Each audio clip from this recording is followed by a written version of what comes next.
DPI episode malam ini, Timnas Indonesia siap umumkan pelatih baru. Tapi siapa ya?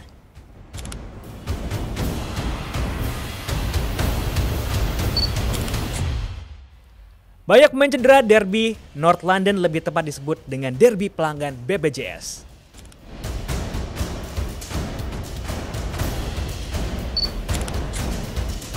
Mampukah MU membuat Liverpool tetap berada di bawahnya? Selengkapnya hanya di Dewan Pandit Indonesia.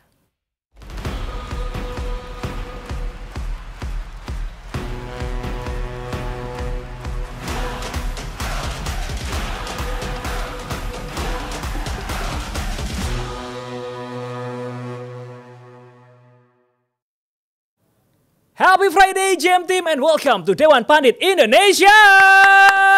Woo! Selamat datang seperti biasa, semoga hari-hari kalian menjadi lebih berbahagia malam hari ini ya. Dimana seperti biasa setiap hari Jumat ada pandit-pandit kita, experts kita yang akan mengupas tuntas pembahasan-pembahasan kita malam hari ini. Ada Mr. A1 yang udah siap dengan, ini kemarin udah langsung, kemarin kan live tuh. Waktu press conference tuh Bung Harpa. Ada Bung Harpa, Mr. A1. Halo. Apa kabar Bung Harpa?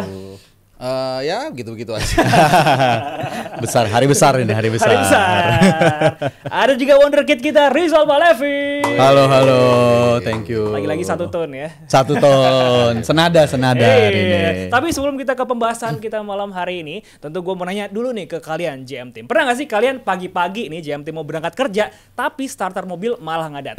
Itu tandanya aki kalian udah lemah. Nah, sekarang udah ada solusinya. Ada yang namanya aki GeForce, produk asli Indonesia tapi kualitasnya kelas dunia.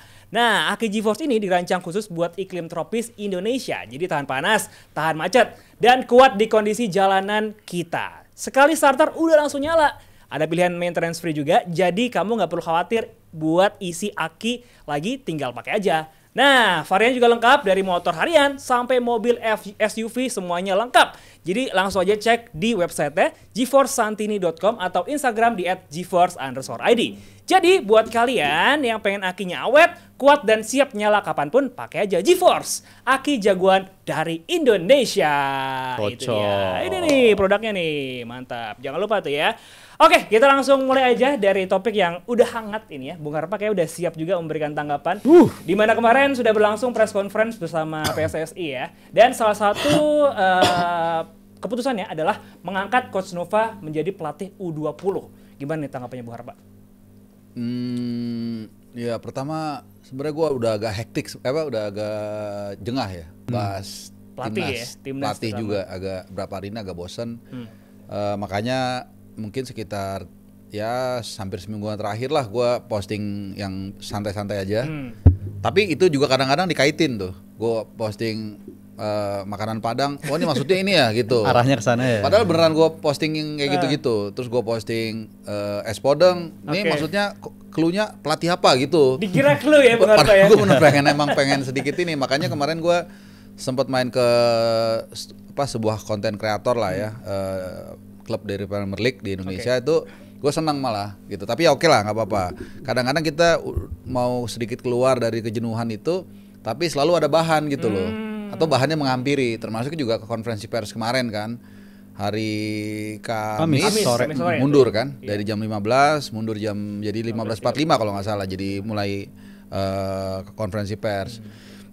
Ekspektasi orang kan banyak menunggu pelatih kan, timnas senior. Atau mungkin ada soal roadmap atau apa gitu. Tapi begitu ternyata isinya hanya approval lah gitu ya, peresmian pengangkatan Nova Arianto sebagai pelatih tim nasional U20. Yang sebenarnya sudah di-mention juga sama Ketum Erick Thohir kan berapa minggu lalu atau 2 minggu lalu, gue lupa. Kalau 2 minggu lalu pas konferensi pers hari Jumat 2 minggu lalu persis, itu udah di-mention sebenarnya. Jadi sebenarnya inti itu.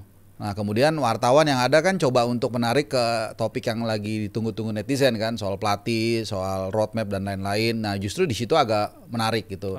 Karena kalau U20 ya kita udah tahu memang Coach Nova akan didapuk untuk menjadi pelatih tim nasional U20 gitu. Tapi yang orang tunggu-tunggu kan nih yang soal pelatih tim nasional senior kan. Dan Yunus Nusi sendiri sebagai sekjen PSSI sudah mengeluarkan statement. Katanya minggu depan kalau gua nggak salah tuh mau dirilis calon-calonnya. Nah, jadi orang berpikir ke situ kan. Tapi begitu keluarnya cuman itu doang, ya orang pada kecewa semua, bubar jalan langsung gitu. Cuman ya itulah kadang-kadang gue mau sedikit rehat, tapi selalu ada bahan kan. Iya. Termasuk ada beberapa lah nanti yang mungkin akan kita elaborate lebih lanjut. Gitu. Karena lama-lama overwhelmed juga ya Bung Harpa ya. Iya, ya udahlah udah. Yang bahas pelatih-pelatih Menurut lagi. gue sih kita semua masyarakat tuh udah cukup menyuarakan aspirasinya. Oke. Ada yang mau A, mau B, mau C, dia kan macam-macam kan. Nggak bisa juga kita mengklaim kita yang paling benar kan. Nah udah semua kita itu ya udah. Ya PSSI-nya tinggal mau ngapain nih gitu. Tapi ya mungkin kan Natal masih lama ya. Iya. Udah berasa tapi, udah berasa. Interviewnya sama ya. Interviewnya mungkin pas malam Natal. Keren. Cara ngeledek nih. Iya. Itu tapi jadi ini banget ya, jadi apa istilahnya ya? Jadi bahan mulu ya. Karena kan statement resminya kan gitu. Bener. Walaupun di belakang ada yang ngomong ke gue beda. Katanya sebenarnya ada 3 calon. Oke. Tapi yang ini keras kepala waktu itu nih. Iya. Orang penting di PSSI ya kira-kira tahu lah siapa ya. Oh. Ngomongnya kayak gitu ke gue. Oke. Satu, karena orangnya keras kepala. Menurut gue tuh kayak Frank de Boer. Satu lagi ini selalu mau bawa gerbongnya katanya dan harganya gak mahal. Kemungkinan Giovanni itu terus selalu bawa salah satunya dia selalu bawa Rob Habs, pelatih kiper. Nah yang satu ini mau nih katanya karena cocok. Jadi kan loh kan di depan statementnya kalau Natalan dia mau datang tapi kok beda ya. Tapi kan resminya yang Natalan kan. Iya. Jadi ya kalau konferensi pers kemarin gue yakin sekali lah pasti banyak yang bahasanya apa ya, di bawah ekspektasi. Orang berpikirnya mau ngumumin apa ternyata ya bukannya gue nggak menghargai Coach Nova, gue sangat menghargai, cuman ya itu kita udah tahu semua dari seminggu isunya lalu. kan udah lama ya. Gitu. Oke. Tapi kalau balik ke Coach Nova, Zal, Iya. ini kan kita sebagai Gen Z ngelihat karakter kepelatihan dari Coach Nova. Dia kan kalau melatih kan disiplin, terus juga kayak kemarin kan pemain-pemain nggak dibolehin main sosmed. Iya. Kita kan sebagai Gen Z yang di depan kamera kadang aja Nggak tahan. hujatan itu Iya. nggak tahan ya, apalagi Betul. pemain gitu. Menurut lo karakter kepelatihan dari Coach Nova ini cocok emang buat anak-anak muda, terutama U20? Sangat cocok dan emang ya betul, emang udah sesuatu yang diharapkan gitu. Apabila skuad timnas U17 ini yang mereka loloskan ke Piala Dunia bahkan mencetak rekor juga sebagai tim Asia Tenggara yang dapat 3 poin ya, dapat kemenangan di level tersebut. Kayaknya ini emang tim layak untuk dilanjutkan bersama dengan Coach Nova lagi. Dan dengan prospek pemain-pemain ini akan beranjak dewasa, bakal menginjak usia 18 tahun, 19 tahun. Gua rasa pemain paling tepat ini dilatihnya sama Coach Nova itu sendiri juga, karena ini emang paling cocok untuk jenjang usia. Mereka udah saling mengenal, bahkan di konten-konten juga contohnya seperti si Alfredo ya. Mereka bilang Alberto bilang dia kalau disuruh deskripsikan Coach Nova itu apa di tim ini, dia bilang ayah bagi dia gitu. Jadi Bapaknya emang anak-anak ya. ini tim layak dilanjutkan dengan bersama Coach Nova dan gua harap ini masih bisa berkembang gitu, karena di level U20 juga pasti jenjangnya gitu ya. U20 nanti promosi ke U23, 23 habis itu ke senior. Dan ngeliat prospek kemarin tim yang tampil di Piala Dunia, gue rasa ini emang paling tepat dipegang lagi sama Coach Nova, karena masih bisa berkembang walaupun udah mencapai rekor sebagai tim menang dapat 3 poin, tapi ini lu ngeliat ceiling mereka tinggi banget gitu. Mereka masih bisa berkembang. Dan kalau ngomongin roadmap kan lolosnya katanya 2030 atau 2034 kan. Ya idealnya anak-anak ini yang main di Piala Dunia di sana, walaupun kita harus jaga juga ya. Jaga juga, dan ya paling tepat Coach Nova untuk menjaga mereka menurut gue udah paling ideal. Dan di konferensi pers itu kan Zvirs juga menekankan kan soal kesinambungan itu. Kata-kata kesinambungan tuh dia sebut berapa kali gitu, termasuk juga kalau nggak salah Pak Sumarji atau Bang Yudis Nusi gitu juga ngomong hal yang sama kan. Jadi gue rasa sih bukan hanya dari 17 nanti, kemungkinan besar banyak pemain yang kalau nggak salah mereka juga nyebut deh dari jebolan 17 ini nih kemungkinan besar banyak yang didorong nanti ke 20. Dan bukan tidak mungkin nanti Coach Nova ini mungkin dalam waktu 5, 6, 7, 10 tahun lagi akan jadi pelatih tim nasional senior kalau dia bisa terus menyambut tantangan yang diberikan. Karena kalau nggak salah ini ada targetnya juga ya. Nanti mungkin ditambahin teman-teman yang nanti bisa kasih komen, target lolos Piala Asia U20 dan lolos Piala Dunia U20 kalau nggak salah ya gitu. Jadi kalau dia bisa mengakomplis tantangan yang dia dikasih sekarang saat ini, ya logikanya pasti kemungkinan besar dia akan terus punya prospek untuk naik kelas. Dan yaitu tadi mungkin feeling gua dia bisa jadi pelatih tim nasional senior suatu saat nanti, mungkin not in a near years ya. Di suatu saat nanti ya mungkin bisa. Iya, dan kalau ngeliat prospek U20, Coach Nova juga udah familiar dengan role U20 gitu. Karena gue inget salah satu konten ketika mereka gagal tampil di Piala Dunia U20 kan yang berbicara untuk menenangkan para pemain kan Coach Nova juga tuh di video kan, dia bilang sangat berharap para pemain bisa tampil di sana tapi keadaan nggak memungkinkan. Jadi mereka udah tahu persis tantangan seperti apa yang akan dihadapi sama Coach Nova di level ini, standar seperti apa yang harus diraih di level ini, dan juga beberapa pemain kita, bukan beberapa sih ya, salah satunya seperti Evandra kan itu pemain level U17 tapi di ajang Piala Asia U20 kemarin dia dicoba juga di level U20. Jadi ini emang tepat banget, beberapa pemain akan tampil di level U20 dan bakal dipoles lagi. Ini masih berkembang dan ini orangnya. Oke. Sebelum kita lanjut, gue mau klarifikasi dulu sama Bung Harpa nih. Karena gue sempat baca postingan dari Profesor Effendi Ghazali bahwa nama Bung Harpa sempat di-mention juga soal prospek dari Timur Kapadze. Yang tadi udah salat Jumat bareng tuh. Jumatan. Seberapa besar kemungkinan Timur Kapadze ini bakal menjadi pelatih tim nasional Indonesia? Karena kan dia udah endorsement-nya udah banyak tuh, bisa dibilang. Gue ngelihat ya, by the way, tadi harusnya gue datang siang kan, habis Jumatan tadinya mau ada kayak makan atau ketemu apa, cuman gue tadi nggak sempet, jadi udah Bang Effendi udah ngajak kan gitu. Cuman kalau gue lihat ya, kelihatannya semakin gembar-gembor, malah semakin kecil kemungkinan jadi pelatih. Kemungkinan ya, ini serius nih, bukan interview malam Natal lagi, beda. Jadi kalau keinginan Timur Kapadze untuk jadi pelatih timnas, dia udah sebulan lalu kan gue udah bilang kan, yang gue bilang ada DM, lu lihat sendiri, nggak tahu lu lihat atau enggak ya, dia udah bilang dia sangat terbuka dan dia bilang akhir tahun ini, dan which is itu mengacu pada akhir November ini ternyata bahwa dia sudah selesai dengan Uzbekistan gitu. Meskipun dia ada beberapa offer yang dia terima, tapi dia sangat kelihatannya get into melatih tim nasional Indonesia. Situasinya ini mirip dengan Sintayong di Indonesia nih, bawa lolos ke Piala Dunia, Timur Kapadze, kemudian ujuk-ujuk dipilih Cannavaro. Secara nama Cannavaro ya nama besar, tapi kalau kepelatihan lihat aja nanti teman-teman di googling, nggak sama sekali red flag kalau menurut gua. Cina juga cuma sebentar dipecat dan lain-lain gitu. Jadi pasti ada rasa kekecewaan di dia juga gitu. Jadi agak-agak mirip cerita STY ini. Nah balik lagi ke Timur, dia datang ke sini kalau per 2 minggu lalu lah, itu belum, atau 10 atau 8 hari lalu gue lupa ya, atau 9 hari lalu gue lupa, dia bilang belum ada kontak dari PSSI. Tapi kan kita nggak tahu dalam seminggu berikutnya sampai hari ini kan mungkin ada perubahan. Yang pasti dia datang, katakanlah disambut oleh Bang Effendi Ghazali, itu bukan event resmi untuk dia dalam rangka untuk melatih timnas Indonesia. Nah, apakah di luar itu agendanya ada, gue nggak tahu gitu. Namun di sebuah podcast gue juga sebenarnya udah nyinggung sih. Kalau kita lihat karakter ini kan kita baca patternnya. Kita nggak tahu nih apakah masih sama dengan cara pemilihan pelatih Kluivert atau akan kembali ketika memilih Sintayong di tahun 2019. Itu duanya berbeda gayanya. Yang ngomong siapa? Pak Zainuddin Amali, Wakil Ketua Umum PSSI di sebuah stasiun TV. Kalau pemilihan 2019 itu kolektif kolegial. Jadi disaring oleh BTN, pokoknya disaring kemudian dikasih ke Esko. Luis Mia, Sintayong. Nah, kemudian Esko berat ke Sintayong. Akhirnya dipilih secara aklamasi.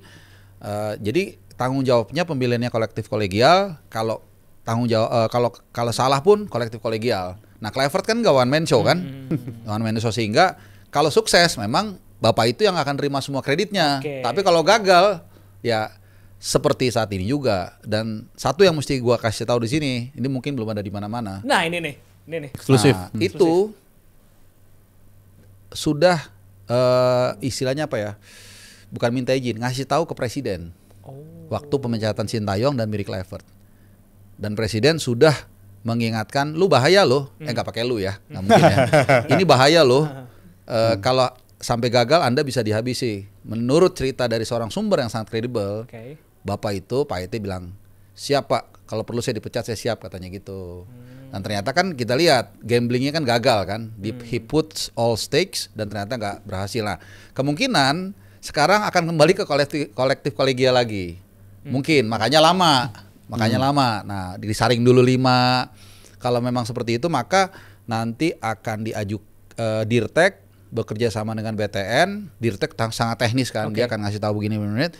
BTN ya nanti mungkin diserahkan ke Esko, baru nanti Esko akan memutuskan secara sidang atau rapat atau apalah dan menurut gue, feeling gue, Ya pokoknya lewat November lah udah kemungkinan besar ya, kemungkinan besar. Walaupun Pak Yunus sempat mengatakan minggu depan akan merilis calon 5 nama tersebut. Walaupun ya gua nggak tahu lah, kita tunggu aja. Kira-kira seperti itu. Gua rasa akan jadi hal yang sangat lucu ya kalau nyata kita Desember punya pelatih diumuminnya tanggal 24 atau 26 gitu kan.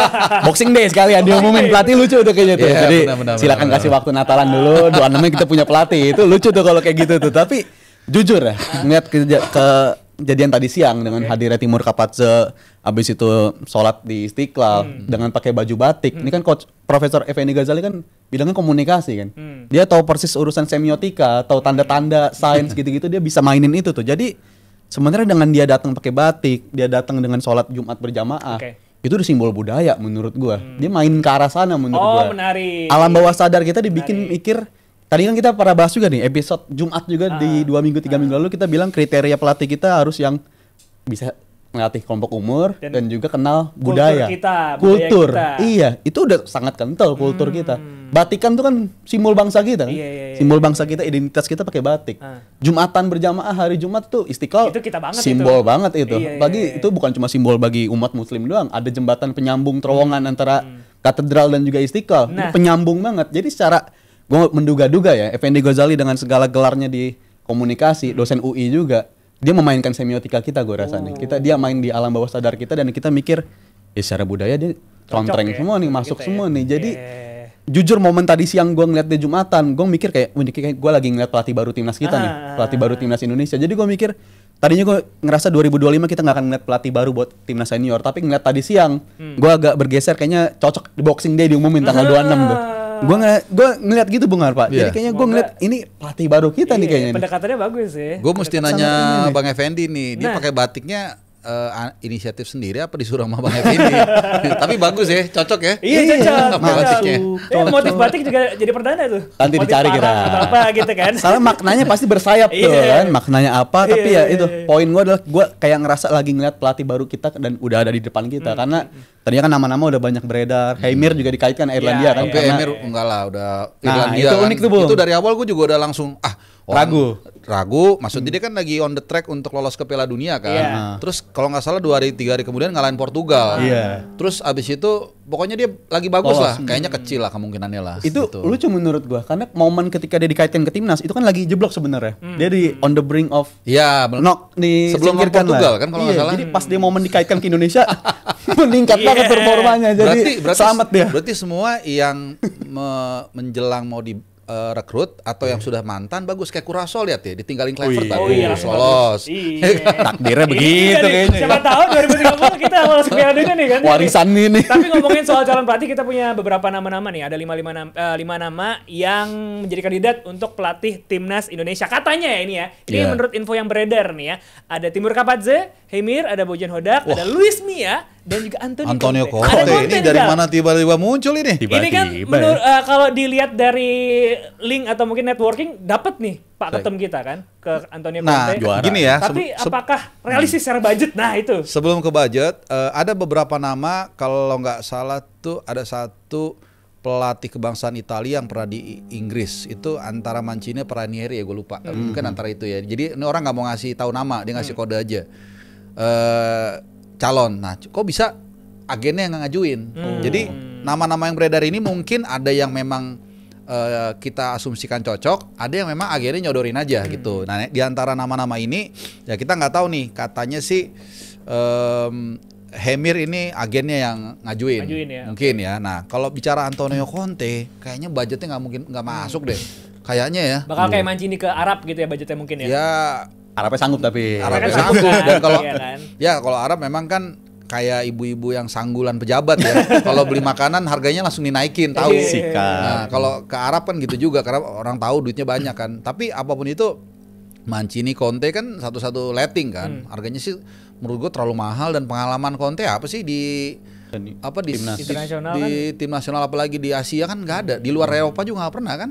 Cuman ngelatih Chelsea, Juventus ya, terus Inter, Napoli. Jadi resikonya besar juga ya? Ya kayaknya sih nggak ada benang merahnya sama sekali. Walaupun bukan tidak mungkin ya, cuman kayaknya kecil kemungkinannya. Terus siapa lagi tadi? Bojan Hodak. Kalau Luis Mia juga.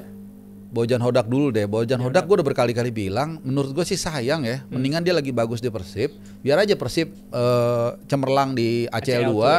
Kan itu kan juga mengharumkan nama kita juga kan. Nanti koefisien kita bisa naik, liga kita tambah tinggi peringkatnya, jatah kita di Asia juga mungkin tambah banyak dan lain-lain. Menurut gue sayang gitu. Tapi ya nggak tahu juga sih. Nah kemarin gue sempat mikir tuh pas konferensi pers, jangan-jangan Bojan Hodak nih. Maksudnya tiba-tiba kan bisa begitu kan, tapi enggak lah. Terus gimana? Luis Mia, ya katanya nggak suka balikan. Ya, sebalikannya ke yang Masa sebelumnya. balikan? Tapi kan bisa aja udah nyaman sama comfort zone gitu. Lanjutin Villanesia kan bisa juga Bung Harpa. Oh. Ya agak aneh sih lu udah misalnya katanya mau bergerak ke kiri, ini bukan ke kanan lagi, ke kanan belakang kiri gitu loh menurut gua. Cuman bukannya nggak bisa ya, bisa aja. Cuman nggak ada lagi-lagi nggak ada korelasinya, nggak ada tanda-tandanya. Walaupun bukan tidak mungkin gitu, tapi kayaknya enggak lah gitu. Walaupun emang kita jarang konsisten juga ya Bung Harpa ya. Kita mereka kali. Kalau gua mau konsisten. Nah, sebenarnya kan kalau ngomongin coach pelatih, gue ngebayang-bayang tuh sebenarnya kan dalam 20 tahun terakhir cukup familiar kita ngeliat ada pelatih ngelatih klub dan juga ngelatih timnas. Dikat Advokat, Gus Hiding, itu di kultur Asia cukup ada tuh beberapa Kayak pelatih yang di begitu Kamboja tuh. ya kalau nggak salah ya. Pernah Honda juga ya? iya megang klub dan juga megang di timnas. Tapi gue ngerasa untuk terjadi di timnas Indonesia kayaknya nggak terlalu realistis ya. Oh, maksudnya lu bicara Apalagi- Bojan Hodak ya? Bojan Hodak, Oh, iya. kayaknya susah lah. Padahal kan sebenarnya ada secara historis pelatih itu bisa hand in hand main di level senior dan juga di level klub itu bisa aja. Tapi kayaknya untuk Bojan Hodak nggak terlalu realistis. Dan kalau ngomongin Conte, gue rasa udah harus langsung instan kita coret lah namanya lah. Karena rekam jejak Conte ini red flag untuk melatih di biasanya nih. Karena dia musim pertama emang selalu garansi ngasih trofi atau performanya bagus. Nggak juara cuma sama Spurs doang. It's only Spurs Ya, lah ya. Selalu di ya. Spurs begitu lah ya. Tapi bersama Chelsea dia ngasih Premier League. Di Inter dia juga akhirnya mencahin dan dapat Serie A setelah bertahun-tahun nggak dapet. Di Juve juga setelah bertahun-tahun mereka di Serie B akhirnya muncul di Serie A bisa juara lagi bersama Conte. Tapi musim pertama juara, musim keduanya pasti berantem dia tuh. Berantem sama owner. Musim pertama kan AFF nanti bisa dapat lah. Dapat. Juli 2026. Tahun Jadi keduanya. kontraknya 7 bulan aja. Cukup ya. Sampai Juli udah. Mecahin ini dulu, melepas dahaga dulu. Iya. Tapi abis itu pasti berantem nih orang. Conte itu pasti kayak begitu. Musim keduanya pasti berantem sama owner. Jadi gue rasa bukan opsi yang tepat lah untuk bisa berkompromi dengan owner. Owner kita nggak mungkin berowner ya, berfederasi lah. Ownernya kan Ini kita. Ownernya Kita. rakyat kita. Rakyat kita. Jadi dia bukan sosok yang tepat murni karena pengalaman atau rekam jejaknya selalu ada berantemnya. Gue ngerasa ini nggak cocok untuk ngelatih di level kayak Tapi nggak timnas apa-apa kayak kan gitu. daripada berantem sama pemain katanya. Ah, Uang ganti. dinamika- Cara handle-nya dinamika gimana lagi tuh? nih. Handle-nya Tapi gimana, menarik untuk silakan. kita tunggu siapa yang akan menjadi atau mengisi kursi panas kepelatihan tim nasional Indonesia. Coba menurut kalian siapa JM Team, tulis di kolom komentar. Sebelum kita lanjut, gua mau kasih tahu kalian nih JM Team karena di tanggal 30 nanti bakal ada The Juara 3. Nah, di The Juara 3 ini bakal ada 10 kategori pertandingan yang dijamin panas dan penuh kejutan. Dan yang bakal main dan bakal pecah lagi adalah bakal hadir juga tim-tim favorit seperti Rans, ada Podcast Ancur, Vindes, plus deretan sport influencer tanah air yang siap bikin lapangan makin terpadel-padel. Ini dia, semua keseruannya dipersembahkan oleh Yuasa. Ini dia, yang selalu menyalakan harimu. Jadi catat tanggalnya 30 November dan siapin waktunya. Dan jangan lupa, jangan sampai kelewatan tanggalnya di 30 November. Juara 3 hanya di JMTV. Itu dia. Siapa tahu Rizal main lagi nanti. Oh no thanks lah ini ya.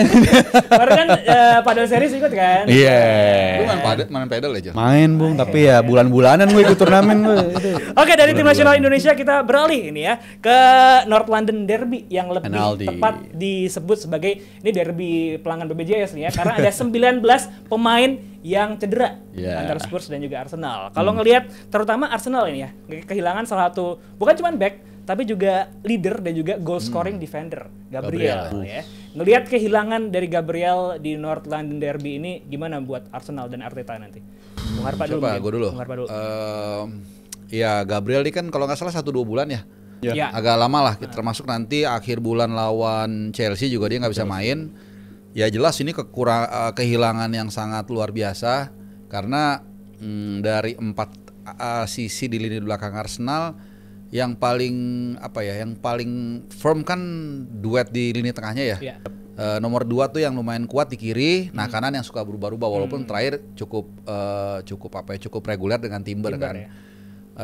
Gua selalu mikir kalau selama Saliba sama Gabriel ada di sana, kiri sama kanan terserah deh mau siapa aja, lu boleh rotasi. Tapi ketika dia udah nggak ada salah satunya, nah ini gue agak sedikit khawatir. Apalagi lawan Spurs yang selalu semangat kalau ketemu Arsenal. Dan jangan lihat peringkat. Kalau selalu ya gue bilang kalau Everton lawan Liverpool, MU lawan City, itu peringkat garang-garang justru malah memanipulasi kan, yang bawah tuh lebih termotivasi. Jadi gue rasa gue nggak tahu, mungkin Masquera yang gantiin di situ bisa jadi.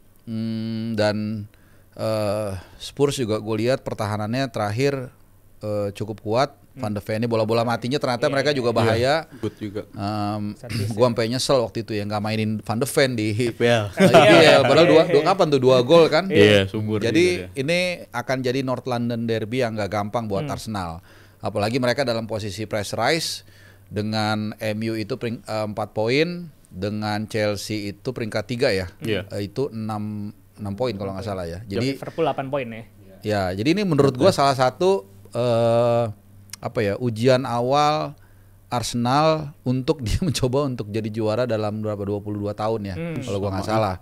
Gitu. Tapi entah kenapa gue lebih seneng ngelihat situasi Arsenal musim ini.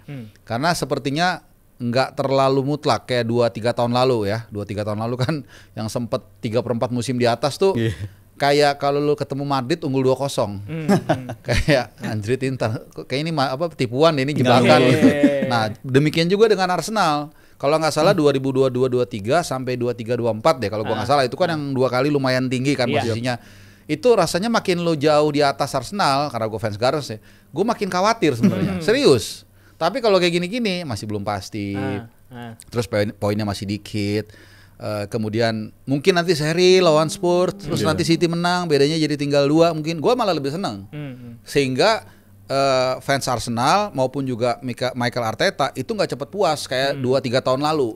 Itu gue lebih seneng. Nah makanya ya nggak apa-apa deh, nggak dibilang mau ini derby BPJS atau apa. Ya toh juga Kudus juga nggak main kalau nggak salah ya. Kudus masih cedera juga. Kudus masih cedera juga.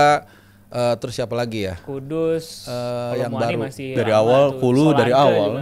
Depan paling Scarlett. Iya, apa Saison tuh?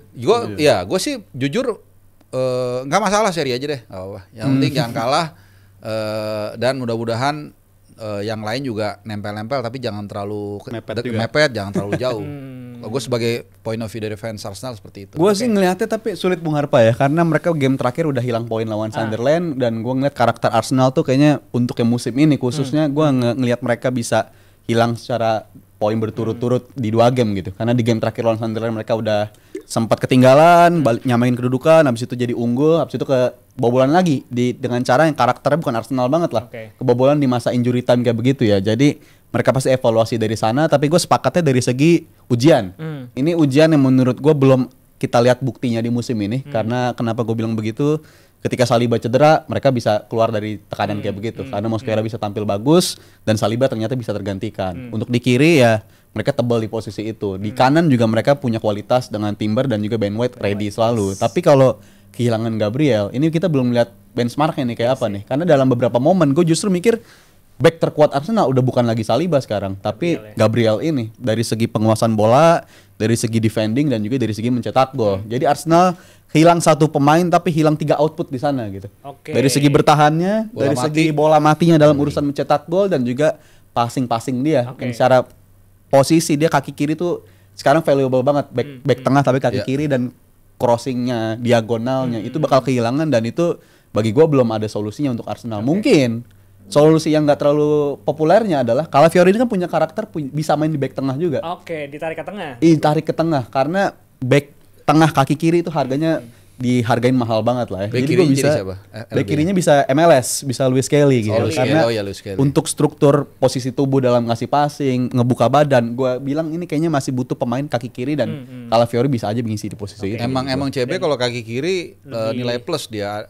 Ada penelitian mengatakan lebih efektif dan lebih aman sekitar 10-15% gitu. Makanya Hubner atau Calvin Verdong biasanya digeser ke sana. Tapi ngomongin soal Rizal tadi kan sempat nyinggung bahwa ini adalah ujian, cobaan ya. Dan ngomongin soal cobaan, ini ada statement dari Dwight York di mana mengatakan bahwa legend MU meragukan Arsenal juara. Saya punya firasat bahwa entah bagaimana Arsenal tidak akan berhasil juara. It's happening Gimana nih again. Zal? Ini kayak lu banget nih pernyataannya nih Zal.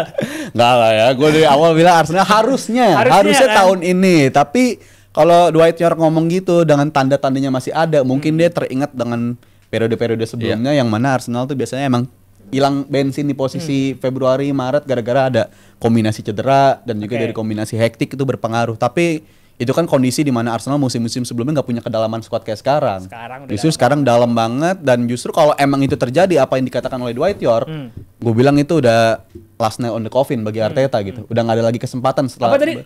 last nail on the coffin. Last Udah. nail on the coffin. Udah Oke. paku Baru dalam lagi nih, ini baru dia lagi nih. nih. Paku di peti matinya dia itu. Dia ngebangun peti matinya sendiri dan itu paku terakhirnya. Gue Dan gue yakin 80% nggak ngerti tadi yang ngomongin itu.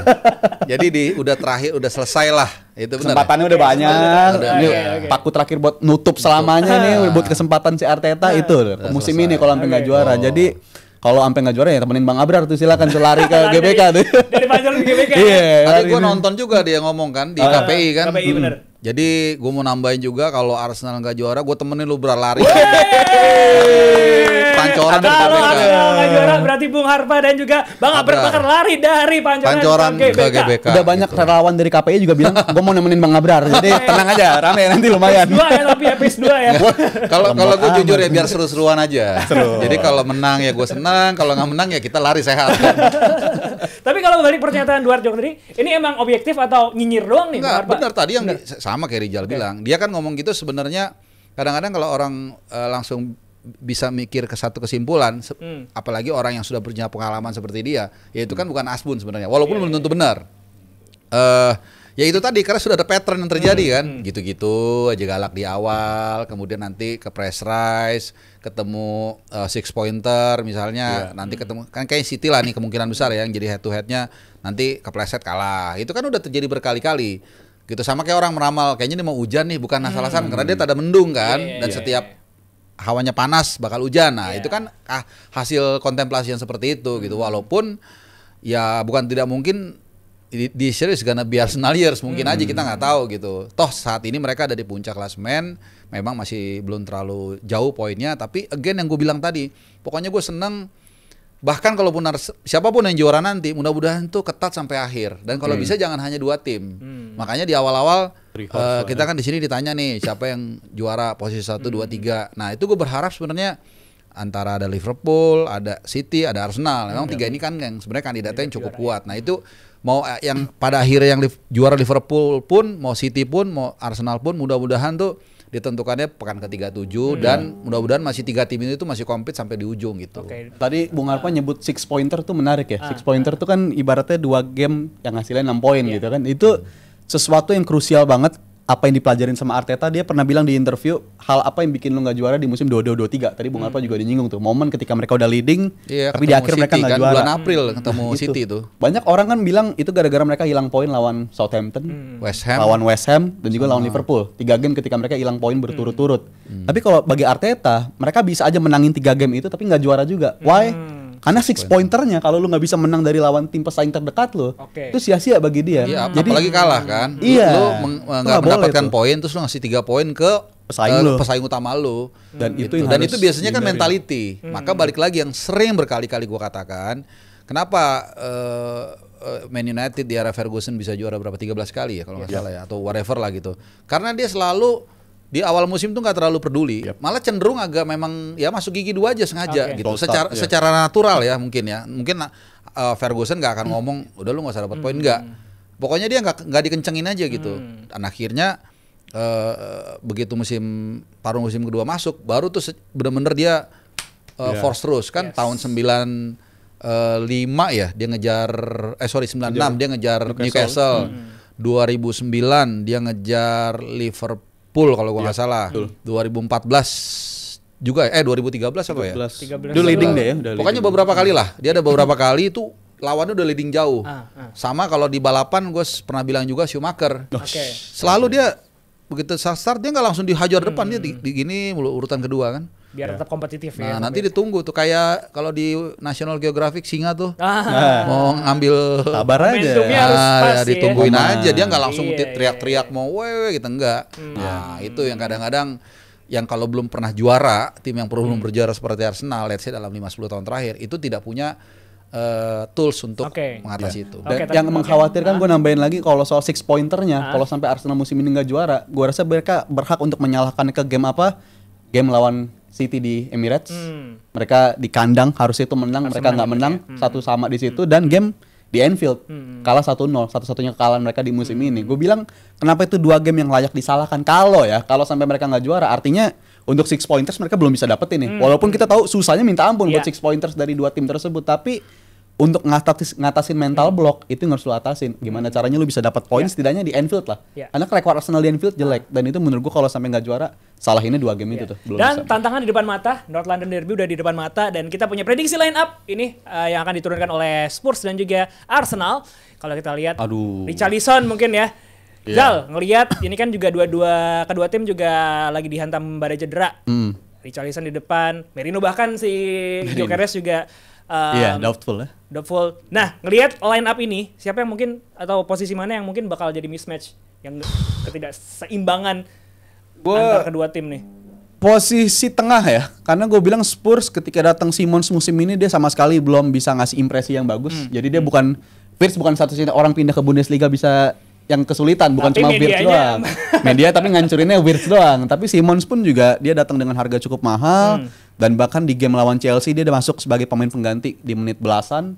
Di babak kedua langsung diganti lagi tuh di menit 60 sampai 70-an. Artinya ini pelatih juga si Thomas Frank nggak terlalu rated seorang Xabi Simons gitu dalam adaptasinya di Premier League saat ini. Jadi gue bilang untuk posisi gelandang akan terjadi mismatch ya, karena sejauh ini fisikal Arsenal di gelandang kuat banget, penguasaan bola mereka kuat banget, dan satu-satunya gelandang yang fisikalnya bagus di Spurs gue bilang di line up ini cuma Palhinha, karena statusnya sejauh ini dia pemain paling banyak ball recoveries, dia kuat banget dari segi penguasaan ini, merebut bola lagi, breaker, jadi dia yang bisa diandalkan. Tapi 1 lawan 3 apalah arti gitu, karena gelandang Arsenal komplit.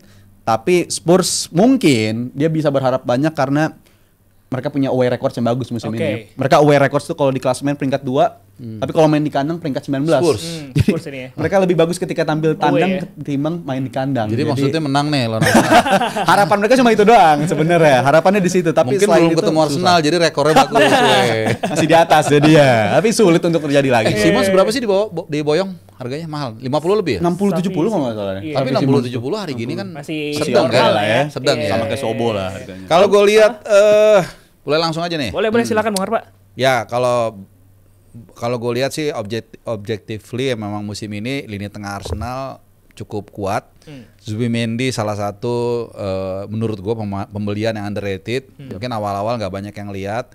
Tapi ada satu lagi yang lebih underrated menurut gue, yaitu Eze. Yang apa ya? Dia kayaknya kayak siapa dulu yang di Liverpool, di Divock Origi. Tapi dia lebih rutin main gitu. Jadi kadang-kadang clutch moment. Iya, momentumnya pas aja gitu ngegolin. Dulu bahkan waktu masih di Crystal Palace ngegolin ke gawang Arsenal ya. Di Arsenal golin ke gawang Crystal Palace gitu kan. Iya, nah, jadi kayaknya ini orang nggak terlalu gampang ditebak gitu loh. Gaya mainnya, positioningnya, kemudian juga clinicalnya. Mungkin ini bisa menjadi pembeda ketika nanti kita nggak tahu ini Gyökeres bisa main atau enggak. Gitu. Jadi itu kalau lini belakang kita udah bahas, ya di lini belakang justru sekarang yang mantep malah di posisi kanan dan kiri ya. Jadi lebih firm. Ya kalau di Spurs tadinya kalau Kudus ada, kemungkinan Kudus kan nggak main ya, kayaknya ya. Kalau ada Kudus ini agak lebih lumayan alot nih di tengah menurut gua ya. Tapi dengan gak adanya Kudus dan Simons juga belum terlalu ngecun, Richarlison juga sebenarnya juga agak anomali nih musim ini. Awal-awal dia lumayan dapat touch-nya, kalau nggak salah sama Kudus tuh dalam pramusim juga gue nonton ini cocok banget kayak Render sama Haaland kalau nggak salah. Nah cuman kayak sebulan terakhir tuh kayak nggak tahu juga kenapa. Nah tapi tiba-tiba kalau Muani cedera, ya gue rasa harusnya bisa lah kali ini untuk merusak rekor away bagus Spurs yang dibilang. Harusnya bisa. Tapi kalau ini gue mau nambahin soal Luis Kelly ya. Gue ingat di Jumat lalu kita ngomong ketika dia hilang tempat di Inggris kan karena dia udah gak dapat tempat main gitu. Nyata berkah juga kan. Nyata ada pemain yang cedera, tiba-tiba dia dapat kesempatan. Iya. Makanya kan kita bilang masih muda juga. Iya. Persis kita bilang ada yang cedera lah, bukan doa yang jelek ya. Ada yang mungkin Momen kartu buat merah dia lah ini ya. gitu, atau Oke. lagi Kesempatan underperform. buat Oke. Kesempatan Tapi juga. kalau ngelihat dari statement mereka sih kayaknya udah tahu ya, nggak usah diprediksi siapa yang bakal menang nanti. Harusnya. Gak tahu Rizal. Gue konten kemarin sih menjagokan Arsenal ya. Arsenal kan. Nggak boleh hilang poin soalnya. Bung mereka Harpa di nggak usah sini. ditanya lagi. Oke, Terus nggak sebelum yakin kita gua. lanjut, gue mau ngingetin lagi nih GM Team karena di tanggal 30 nanti bakal ada The Juara 3. Nah, selain itu bakal ada 10 kategori pertandingan yang dijamin panas dan penuh kejutan. Dan yang makin bakal bikin pecah lagi adalah bakal hadir juga tim-tim favorit seperti Rans, ada podcast Ancur juga, Vindes plus deretan sport influencer tanah air yang siap bikin lapangan makin terpadel-padel ini ya. Semua keseruan ini dipersembahkan oleh Yuasa yang selalu nyalakan harimu. Jadi catat tanggalnya 30 November 2025 dan siapin waktunya. Jangan jangan sampai ketinggalan The Juara 3 hanya di JMTV. Let's go. Catat tanggalnya pokoknya JMTV. Itu dia. Oke, dari North London Derby kita beralih ke tim yang masih unstabil ya. Masih semenjana juga ada Liverpool ini ya. Yang kemarin kalau kita lihat Wirtz di international break tampil gemilang. Di bawah Nagelsmann juga dia kelihatan lebih nyaman di posisi kiri, dia lebih free roam juga. Ada yang bilang kalau faktor dia bersinar di international break ini karena pace di international break ini nggak terlalu secepat IPL gitu. Tapi ada yang bilang juga kalau yang menghambat dia adalah abang-abangannya nih, Mohamed Salah nih. Menurut lu gimana Zal? Gue sampai sekarang ya emang dikatakan Salah nggak perform musim ini gue sepakat. Tapi kalau dia dianggap biang keladi pemain-pemain baru dianggap jadi nggak terlalu cepat tune in ke tim ini, gue bilang nggak ini juga lah. Terlalu keras lu kalau mau Salah dengan apa yang udah dia lakuin di musim lalu. Gimana bisa lu bilang ke pemain yang musim lalu dapat gelar Playmaker of the Year, pemain paling kreatif, asisnya banyak banget, dia banyak ngasih kesempatan ke pemain-pemain lain, tapi lu bilang dia ada masalah di tim ini. Gue nggak terlalu sepakat dari segi itu, karena gue masih yakin cara untuk bikin Liverpool perform lagi ya gimana caranya Salah perform juga. Oke. Salah perform, Liverpool perform. Itu masih menjadi rumus bagi gua gitu. Karena gimana cara lu memanfaatkan pemain terbaik di tim ini, ya itu harus dilakukan sesegera mungkin. Dan Bukan mengganti Salah dengan Semenyo. ya, itu Karena ada kaitan ke gitu. sana. Mungkin itu buat mikir ke masa depan ya. Oke. Tapi gue bilang kalau masalahnya ada di Salah, gua nggak sepakat juga. Orang ini pemain udah proven kok, udah nggak ada yang perlu dibuktikan lagi. Jadi ini pemain sebenarnya masih valuable banget. Tapi kalau masalah Wirtz-nya emang murni bergantung ke fisikalitas. Ini kan dibahas juga sama gue di hari Rabu. Iya. Dia di Liverpool bukan cuma mainnya selalu jelek, ada bagus ya ketika di Atletico Madrid, lawan Frankfurt dan juga lawan Madrid. Itu game tiga-tiganya ada di Champions League bukan di Premier League gitu. Jadi murni masalahnya menurut gue di Premier League aja. Jadi dia belum ketemu, tapi ini udah kita bahas-bahas, dia besok nggak main. Nah, itu Dia dia. cedera masalahnya. Dia sama Bradley ya. Iya, dia cedera dan ini dia katanya kurang lebih 3 pekan nggak akan tampil. Jadi gue agak menyayangkan ya, nggak dapat momentumnya. Padahal ini adalah momen ketika Setelah Liverpool international break, break dan Isak dan Eki bisa main bareng, tapi lagi-lagi dia nggak bisa tampil. Jadi menurut gue sangat disayangkan. Wirtz harus cedera di momen kayak begini sih. Kalau menurut Bung Harpa, faktor apa nih yang bikin Kalau- Wirtz ini berbeda main di IPL dan juga international break bersama Jerman? Ya kalau dengan Jerman kan dia udah main udah lama, itu udah paling mendasar lah, sehingga dia udah tahu pace-nya, udah tahu rekan timnya. Kalau di Liverpool kan baru mungkin 6 bulan ya, atau 5-6 bulan lah. Jadi itu alasannya. Tapi balik lagi tadi soal Liverpool, gue tetap konsisten dari berapa episode bahwa sebenarnya terminologinya gini, bukan salahnya Salah, tapi Salah yang memanfaatkan Salah, yaitu Arne Slot, menurut gua ya. Jadi pemain itu kan hanya prajurit aja kan, disuruh main ya main, mana mungkin enggak, jangan coach gue jangan main, nggak mungkin. Menurut gua Arne Slot ini harus berani mencari jalan tengah, improvisasi dari situasinya Salah. Kalau kita sepakat dia mesti diubah nih ceritanya nih, apakah posisinya, apakah gaya mainnya yang udah gua katakan di sebelum-sebelumnya bahwa secara personal dia sudah tidak secemerlang tahun lalu, 2 tahun lalu atau 3 tahun lalu lah gitu. Memang dia masih ada, masih banyak, tapi kan sudah turun nih presentasinya. Menurut gua apakah lu rubah gaya main dia, apakah lu rubah posisi dia lebih ke tengah, atau ya masukin dia di babak kedua. Nah ini kita kan nggak tahu nih ruang ganti ini seperti apa. Apakah mungkin misalnya ada perjanjian dia mesti starter 25 kali, kalau nggak lu denda 5 juta pound, kita kan nggak tahu gitu. Karena kalau gue lihat berapa kali kasat mata aja deh. Mungkin Rijal counter Jal kalau emang ini. Kelihatannya dia secara individu tuh sering kehilangan bola, sering apa. Gue nggak ngerti apakah memang secara individu yang salah atau sistem permainannya gitu. Jadi ini mengingatkan gue juga dengan beberapa situasi ketika terlalu terpaku dengan masa lalu, dan nggak ada perubahan, akhirnya jadi stagnan kayak di PSG. Contohnya kan Mbappe sama Neymar, begitu nggak ada dan Messi nggak ada, lebih cair semuanya keluar kan. Achraf Hakimi jadi lebih agresif, terus juga Nuno Mendes lebih bagus dan seterusnya. Nah ini yang gue lihat stagnan di Liverpool. Nah ada 2 mingguan international break, mungkin di situ waktu yang cukup berpikir buat Arne Slot untuk melakukan perubahan. Gue nggak akan heran nanti kalau Mohamed Salah mungkin nanti dicadangin, mungkin ya. Karena 2 minggu ini kan dia agak lebih tenang nih gitu. Memang masalahnya mungkin dia menemukan atau mendiagnosa masalah ini setelah musimnya udah jalan. Kalau mungkin di pramusim, mungkin dia punya waktu tuh untuk rubah segala macam. Kan nggak gampang juga sih memang untuk rubah gaya main seorang Salah yang udah mungkin puluhan tahun dalam posisi seperti itu. Mungkin nggak gampang juga gitu. Tapi ya kita akan lihat dalam 2 minggu ini apakah Slot berani melakukan perubahan, karena you cannot expect the same result with the same way gitu. Jadi lu harus, kalau lu gitu-gitu doang ya pasti akan gitu-gitu doang gitu loh. Jadi harus ada yang berubah menurut gua kalau Liverpool pengen meraih hasil yang positif yang sebenarnya di awal musim udah agak lumayan nih. Gitu. Terlepas win dari streak-nya ya. Iya, terlepas dari Rich yang cedera. Dan kalau ngomongin nanggapin Bung Harpa ya soal Salah akan dicadangin, sebenarnya nggak perlu ditunggu Slot ngakuin respon apa enggak. Karena emang pasti akan dicadangin. Di bulan Desember dia bakal cabut ya. Karena dengan AFCON dan bukan hanya ketika AFCON-nya mulai dia bahkan. Karena si Mesirnya ada wacana kalau mereka mau training camp dulu. Periode sebelum turnamennya mulai mereka mau ngambil 2 minggu lebih cepat untuk ngelakuin training camp biar persiapannya lebih matang, dan itu udah disampaikan sama FA-nya Egypt. Bisa ngelobi-lobi ya, harus lobby. Lobby. Karena bukan cuma Liverpool yang diajak diskusi, City juga Omar Marmus lagi didiskusi untuk ngambil seminggu atau 2 minggu lebih cepat sebelum turnamen mulai. Jadi kita bisa aja ngelihat pekan ini atau pekan depan adalah pekan terakhir Salah di tahun 2025 ini bersama Liverpool. Gue jadi paham situasinya. Mungkin Arne berpikir nanti Desember gue nggak bisa pakai lu, mendingan lu gua habisin dulu sekarang Ikat gitu dulu kali. ya. Tapi sementara again ya menurut gua nggak terlalu maksimal juga perannya. Cuma dia pikir ya udah kapan lagi gua mainin lu 80 menit atau 90 menit gitu. Mungkin ya. Momentum apa yang buat Chiesa juga ya. Atau mungkin momentum buat Semenyo masuk. Tapi Chiesa sih emang bagusnya spesialisnya masuk dari babak kedua.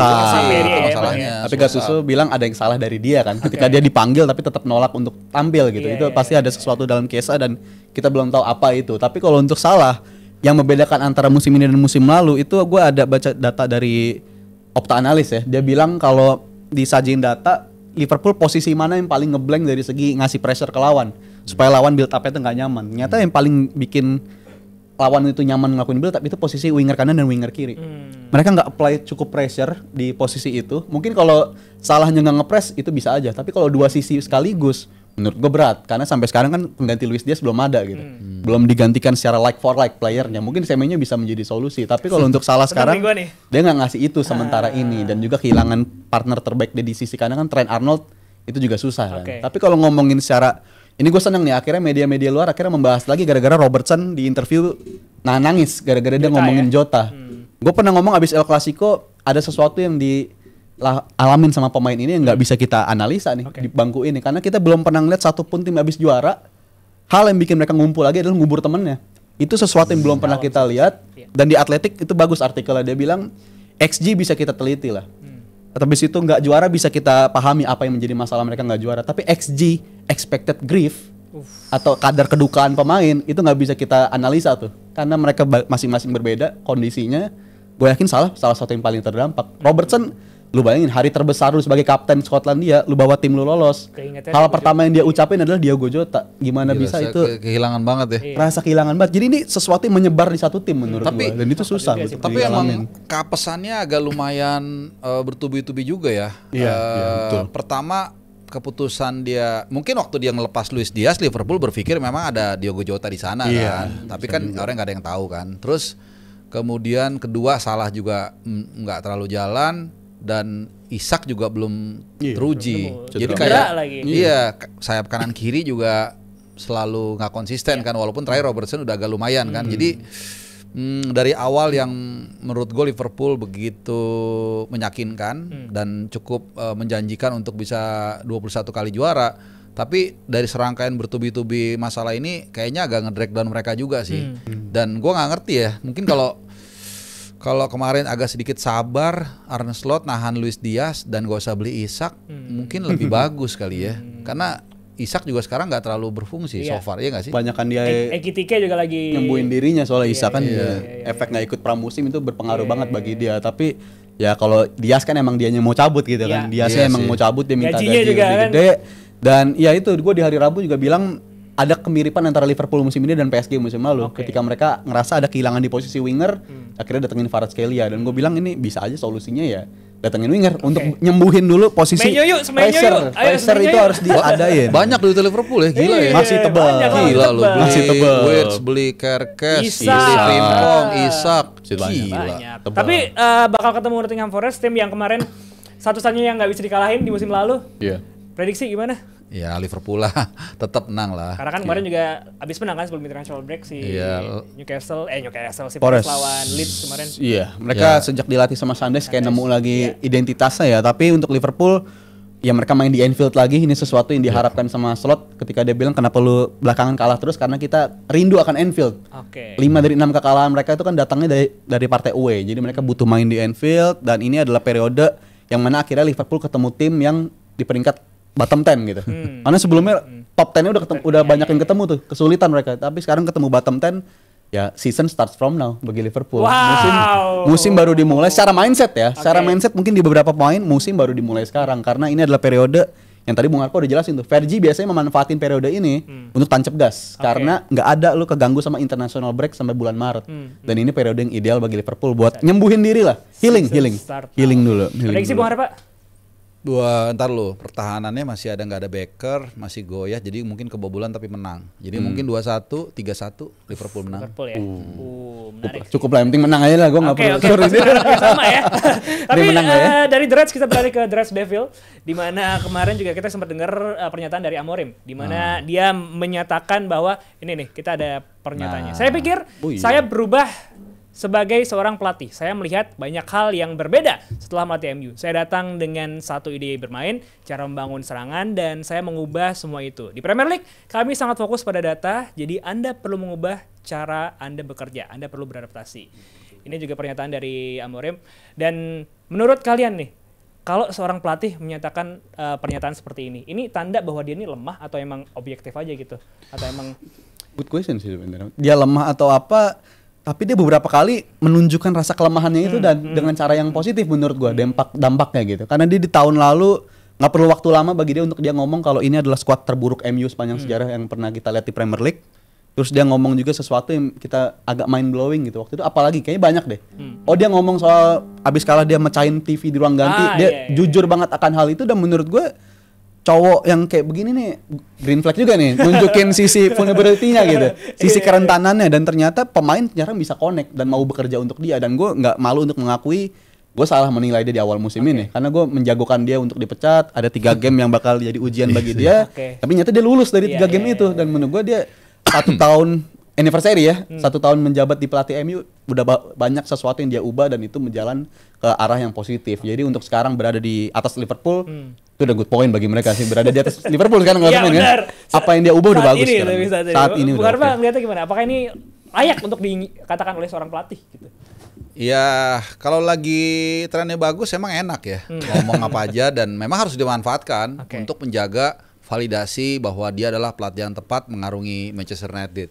Jadi seperti yang sering gue bilang, teknik komunikasi pelatih ini ya mesti pinter-pinter untuk melihat situasi. Jadi kapan saatnya dia untuk mengangkat dirinya atau timnya, kapan dia harus merendah gitu. Ini yang selalu gue bilang, kita harus belajar sama Ferguson nih, jagonya nih. Kalau gue mungkin agak sedikit berbeda, dalam arti malah Ruben Amorim ini terlalu menunjukkan sisi, kalau lawannya maskulin apa sih? Kerentanan. Iya. Feminim. Lu kan sebagai pelatih harus kelihatan tangguh kan. Kalaupun lu mungkin dalam hati lu hancur, sedih, gimana kalau kaptennya aja? Gue pernah waktu itu jalan-jalan ke ujung kulon gitu ya. Terus ombaknya gede banget. Begini, ya kan? Gue masih tenang. Gue jadi nggak tenang, kenapa? Ketika nahkodanya udah gemeteran juga. Berasa juga sih kalau begini. Dia aja udah biasa aja takut gitu. Begini literally 45 derajat. Begini menteran. Wah, gue bilang bahaya nih. Nah, itu maksud gue. Kalau lu sebagai nahkoda lu tidak bisa menunjukkan ketangguhan lu, gimana dengan anak buah lu? Nah, kalau tadi kan dia bilang sebenarnya kalau pernyataan tadi kan menunjukkan validasi kan, Oke. bahwa gue bisa beradaptasi, malah menurut gue bagus, supaya orang merasa bahwa oh ini emang pelatih yang tepat, yang emang kita bisa ikutin, beda dengan Erik Ten Hag di akhir-akhir kan, yang kelihatannya ruang ganti udah nggak bisa Udah kacau, dikontrol, udah kacau. Nah kalau gue bilang ini bagus nih, dan gue berharap jujur nih jujur ya, gue berharap MU terus perform. Karena udah mulai keluar gua nih, udah keluar gua fansnya, udah mulai Berani, seru. udah mulai berani. Ih, serius gua, enak seru. Kalau tahun lalu kan Banter-banterannya makin seru ya? makin seru. Iya. Kalau tahun lalu ya diserang diem doang nggak enak kan. Jadi gue senang situasi ini. Oke. Tapi gue berharap again mudah-mudahan tim-tim klasik itu semuanya pelan-pelan lagi. ke atas semua tuh. Jadi Big Six-nya dari ini kan Big Liverpool Six sama MU masih di papan bawah ributnya kan.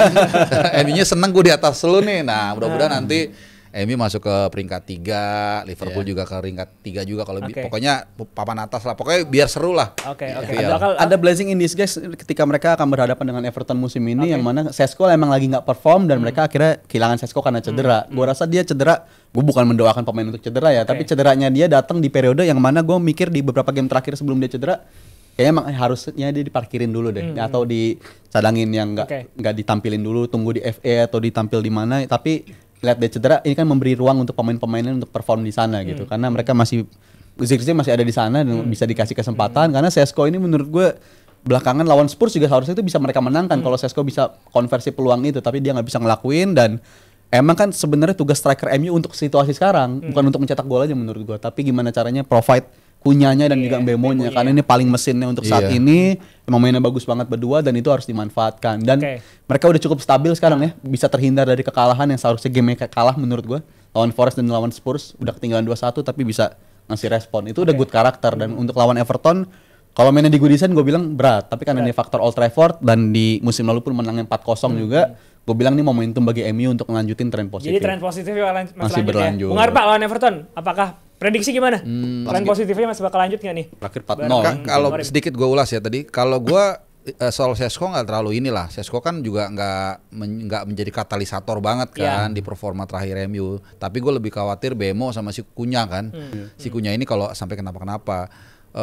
Tren MU masih positif, tapi Everton juga cukup gegit juga ya. Grealishnya juga kelihatannya udah dapat touch lagi. Diaye juga bahaya, 4 gol 1 assist kalau nggak salah, whatever lah gitu. Main di Goodison Park, so I think imbang sih. Imbang ya. Aman sih kalau imbang sih. Tapi kita juga punya laga-laga yang akan bergulir di weekend nanti. Kita lihat satu persatu ini ya. Ada Chelsea lawan Burnley. Chelsea Burnley. Prediksi Chelsea gua. Chelsea ya. Bisa 3 game beruntun menang. Chelsea Burnley. Dengan Caicedo-nya, mesinnya, dinamonya. Iya sih. Gila banget sih ya. Dan lain-lain, Joe Pedro ya Chelsea menang lah. 3 game beruntun menang Ada harusnya. Newcastle City, mampukah Newcastle membawa kejutan nih? Gue bilang Gue sih mampu. berharap ultimate ngegolin lagi. Gue bilang mampu loh. Karena City ya emang belakangan lagi positif, tapi kan kesulitan mereka untuk bisa menang beruntun tuh masih jadi kendala. Newcastle pun juga sama. Newcastle tapi untuk lawan di big game mereka ngerepotin. Liverpool susah apa menang di James Park kan, itu menurut gue bakal jadi challenging. Rio Ngumoha. Rio Ngumoha. Jadi susah buat dikalahin tapi bisa ngasih kejutan sih Newcastle. Bung Arpa, City Newcastle. Walter Mode ada di sana ya, orangnya kaku tapi posisinya bagus, 1 gol. Iya, ngeri. Mau lawan siapa aja dia kayak nggak peduli. Dan entah ngapa Donnarumma bagus tapi ada kayak sekali tiba-tiba ada miss. Jadi mungkin kebobolan tapi ya City jadi imbang. Haaland bisa diandelin. Haaland lagi ya. Coba kalau kita lihat pertandingan lain. Imbang ada gol ya. Imbang ada gol. Burnley West Ham nggak usah dibahas lah ya. Udah ya, cukup ya. Oke, itu dia. Terima kasih Bung Arpa, terima kasih Rizal Walevi. Thank you. Coba kalau menurut kalian tulis prediksi kalian di kolom komentar. Terima kasih juga kita ucapkan kepada Roro Jonggrang dan tentunya GeForce ini yang sudah support kita hari ini.